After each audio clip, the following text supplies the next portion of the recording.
Selangor FC akan menewaskan Johor Darul Ta'zim 5-0 dalam perlawanan Liga Super 2025-2026 minggu ke-14.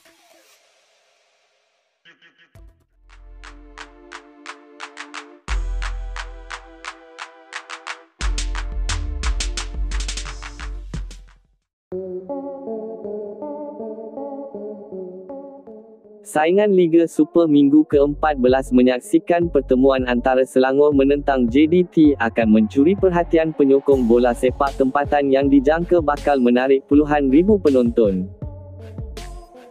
JDT pastinya hadir ke Kelana Jaya dengan misi penting bagi meneruskan rentak cemerlang apabila telah merekodkan 13 kemenangan berturut-turut di pentas Liga Super setakat ini.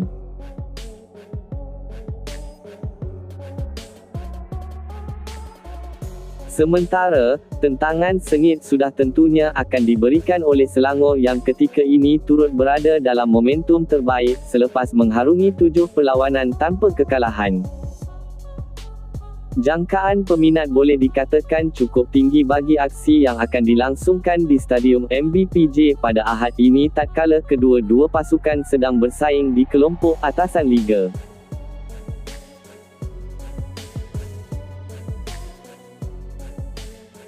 Bekas pemain pertahanan kebangsaan, Razman Roslan percaya Selangor memiliki momentum apabila bertemu Johor Darul Ta'zim, JDT. Keyakinan pasukan yang diberi jolokan The Red Giants itu timbul kerana prestasi baik pasukan itu dalam liga.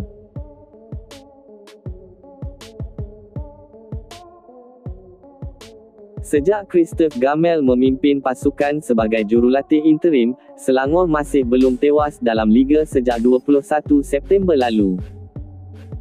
The Red Giants turut merekodkan 6 kemenangan daripada 7 aksi terakhir mereka.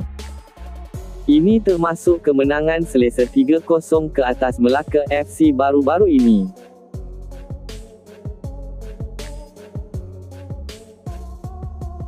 Selangor berharap dapat menjadikan aksi ini medan menebus kekecewaan di tangan JDT.